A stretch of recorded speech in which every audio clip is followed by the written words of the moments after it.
నిన్న అంబటి రాంబాబు కుటుంబాన్ని పరామర్శించడానికి వెళ్లిన జగన్ రెడ్డి తమకు సిట్టు క్లీన్ చిట్ ఇచ్చిందని, నేతిలో ఎక్కడా కల్తీ జరిగినట్టుగా చెప్పలేదని ఒక వ్యాఖ్య చేశాడు. జగన్మోహన్ రెడ్డి మాట్లాడి 24 గంటలు గడవక ముందే నాడు టీటీడీ చైర్మన్ గా ఉన్నటువంటి వైవి సుబ్బారెడ్డి తిరుమల నేతిలో కల్తీ జరిగింది అని నిన్న మీడియా సాక్షిగా ఒప్పుకున్నాడు.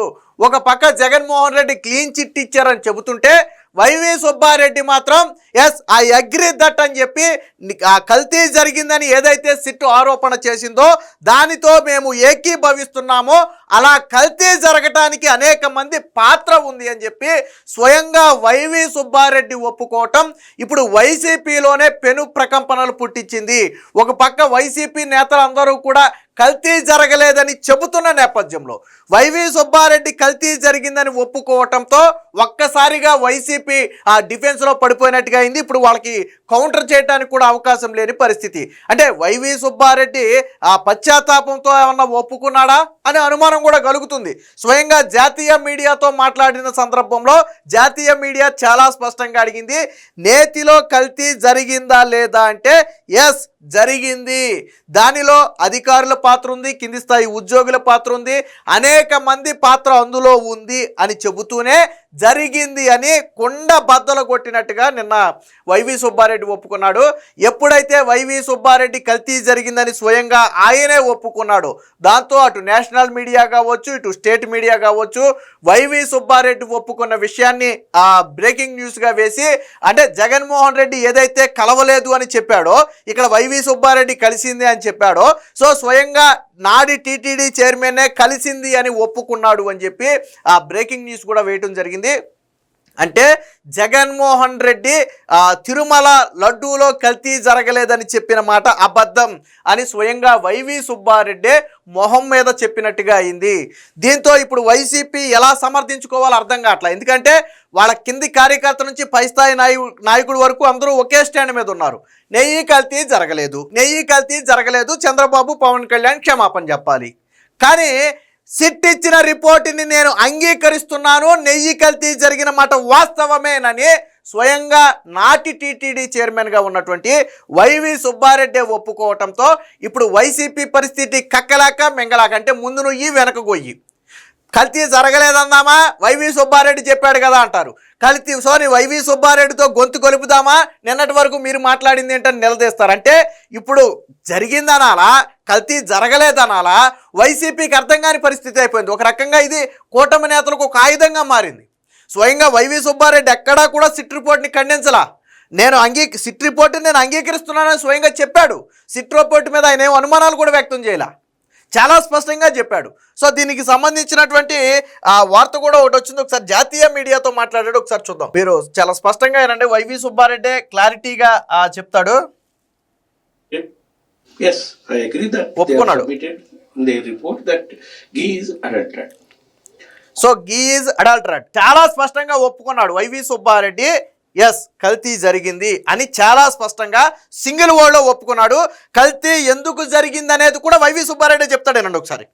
And they have also mentioned adulterated ghee supplied because of so many people's involvement and some officers' involvement, some third persons' involvement in all those people who are named and charge-sheeted also. విన్నారు కదా, ఈ కల్తీ జరగటంలో అనేక మంది పాత్ర ఉంది. కొంతమంది అధికారుల పాత్ర ఉంది, కొంతమంది థర్డ్ పార్టీ పర్సన్స్ పాత్ర ఉంది. సో కల్తీ జరిగిన మాట వాస్తవం. సిట్ చెప్పిన నివేదికతో 100కు 100% వైవి సుబ్బారెడ్డి అగ్రీ చేశాడు. ఈ విషయం వైవి సుబ్బారెడ్డి వీడియో స్టార్టింగ్ లోనే చెప్పాడు, చూడండి, సింగిల్ వర్డ్ లోనే చెప్పేశాడు మొత్తం. I agree that they have submitted in their report that ghee is adulterated. So క్లిస్టర్ క్లియర్ ఇక్కడికి. అంటే వైవి సుబ్బారెడ్డి తిరుమల తిరుపతి దేవస్థానంలో లడ్డూకి వాడినటువంటి నెయ్యి కల్తీ జరిగింది అని ఒప్పుకున్నాడు. మరి 24 గంటల ముందు జగన్మోహన్ రెడ్డి మాకు క్లీన్ చిట్ వచ్చిందని చెప్పి సాక్షిలో కూడా పెద్ద హెడ్డింగ్ పెట్టి రాసుకున్నారు. మరి ఇప్పుడు జగన్మోహన్ రెడ్డి అదే సాక్షిలో వైవి సుబ్బారెడ్డి ఒప్పుకున్నట్టుగా రాస్తారా? వైవి సుబ్బారెడ్డి మీద ఎవరో పీక మీద కత్తి పెట్టలేదు, వైవి సుబ్బారెడ్డి ఏమి తొందరపడి మాట్లాడలేదు. చాలా స్పష్టంగా ఆయన సింగిల్ వర్డ్లో ఒప్పుకోవడమే కాకుండా ఎందుకు కల్తీ జరిగింది, అందులో ఎవరి పాత్ర ఉందనేది కూడా వైవి సుబ్బారెడ్డి నోటితోనే చెప్పాడు. ఎవరి నోటితోనే కాదు, వైవి సుబ్బారెడ్డే చెప్పాడు. పోనీ సిట్ రిపోర్ట్ మీద ఏదైనా మాకు అనుమానం ఉంది, అది కల్తీ జరిగిందని వాళ్ళు అంటున్నారు, కానీ మాకు ఇంకా అనుమానం ఉందని ఎక్కడ వైవి సుబ్బారెడ్డి చెప్పలా. సిట్ రిపోర్ట్తో నేను అగ్రీ అవుతున్నానని చెప్పాడు ఆయన. మరి ఇక్కడ థర్డ్ పార్టీ ఇన్వాల్వ్మెంట్ అన్నాడు. థర్డ్ పార్టీ అంటే ఎవరు? థర్డ్ పార్టీ అంటే ఎవరు అంటే సుబ్బారెడ్డి. ఇంతకీ సుబ్బారెడ్డి పాత్ర ఏంటనేది చెప్పాలి అందులో. మరి కల్తీ జరిగింది కదా, అందులో మీ పాత్ర ఏంటని వాళ్ళు అడగలేదు, ఈయన చెప్పలేదు. అడుగుంటే ఏం చెప్పేవాడు?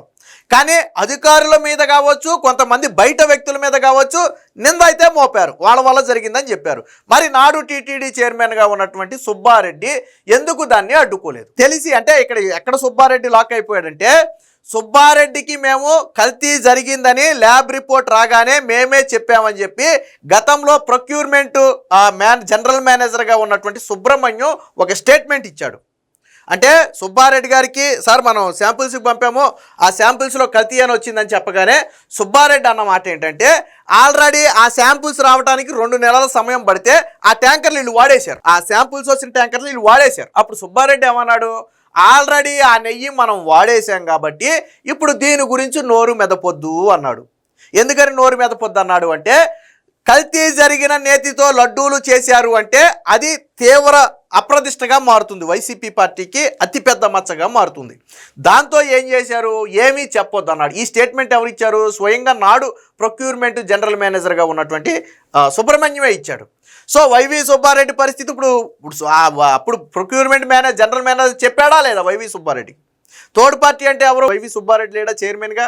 ఉద్యోగుల పాత్ర ఉంది, ఓకే, మరి చైర్మన్ పాత్ర లేదా?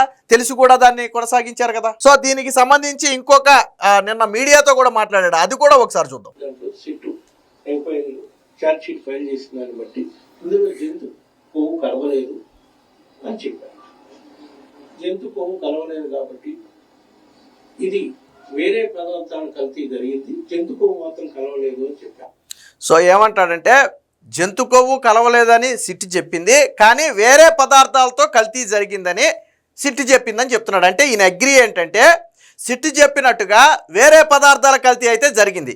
ఇక్కడ వైవి సుబ్బారెడ్డి చెప్పింది ఏంటంటే జంతు కొవ్వు కలవలేదు అని ఎక్కడ చెప్పాల, అది అబద్ధం. ఎన్డీడీబీ రిపోర్ట్ కానీ మొన్న సిట్ ఇచ్చినటువంటి నివేదికలో కానీ, సిట్ ఇచ్చినటువంటి నివేదికలో టెస్ట్ చేసిన ల్యాబ్ ఏం చెప్పింది, మా దగ్గర జంతు కొవ్వును పరీక్షించే సామర్థ్యం లేదు కాబట్టి చెయ్యం, ఫిష్ ఆయిల్ పరీక్షించే సామర్థ్యం మా దగ్గర లేదు కాబట్టి చెయ్యం. మరి ఏం టెస్ట్ చేశారు వాళ్ళు అంటే, పంది కొవ్వు ఉందా లేదా అనేది టెస్ట్ చేశారు. మరి పంది కొవ్వు ఉందా లేదా అంటే అక్కడ కూడా వాళ్ళు ఒక నోటు పెట్టారు, లిమిట్ ఆఫ్ డిటెక్షన్ అని చెప్పి ఒకటి పెట్టారు. 10% లేదా అంతకంటే తక్కువ శాతం పంది కొవ్వు కనుక కలిసి ఉంటే అది మా ల్యాబ్లో తెలవదు, ఆ 10% కంటే తక్కువ ఉంటే పరీక్షించే సామర్థ్యం మాకు లేదు అని ఒక డిస్క్లైమర్ కూడా వాళ్ళు వేశారు. అంటే వాళ్ళు జంతు కొవ్వును పరీక్షించలా, ఫిష్ ఆయిల్ను పరీక్షించలా, కేవలం పంది కొవ్వును పరీక్షించారు. అది 10% కంటే ఎక్కువ లేదు కాబట్టి వాళ్ళు నివేదికలు అదే రాశారు. కింద ఏమని మెన్షన్ చేశారు, 10% కంటే తక్కువ ఉంటే అది మేము గుర్తించలేం అని రాస్తూనే, మేము చేసినటువంటి టెస్టు అంటే సిద్ధాంతపరంగా కరెక్టా కాదా అనేది కూడా థర్డ్ పార్టీ ద్వారా తేల్చాలి అని చెప్పి వాళ్ళు ఇంకోటి కూడా చెప్పారు. అంటే మాకు తెలిసినట్టు మేము టెస్ట్ చేసాం, ఆ టెస్ట్ వాల్యుబుల్లా కాదా అనేది కూడా థర్డ్ పార్టీ చెప్పాలని చెప్పి వాళ్ళు చెప్పారు. మరి ఎక్కడ చెప్పారు జంతు కొవ్వు లేదని ఎక్కడ చెప్పారు వైవి సుబ్బారెడ్డికి? వైవి సుబ్బారెడ్డికి చెప్పలేదు కదా.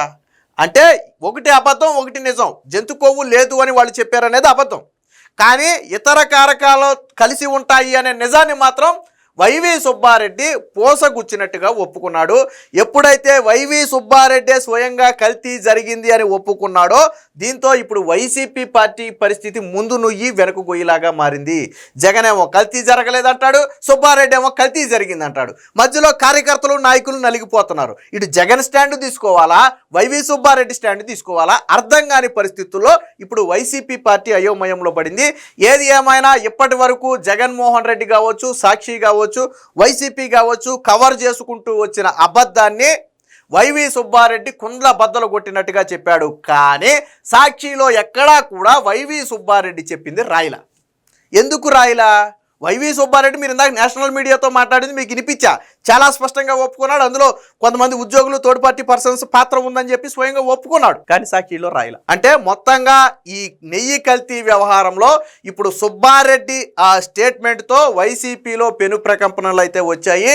మొత్తంగా వైసీపీ హయాంలో మహాపాపం జరిగింది అనేది ఇప్పుడు రాష్ట్ర వ్యాప్తంగానే కాదు, దేశవ్యాప్తంగా ఉన్న హిందువులందరూ కూడా, ప్రపంచవ్యాప్తంగా ఉన్న హిందువులందరికీ కూడా స్పష్టంగా అర్థమైంది.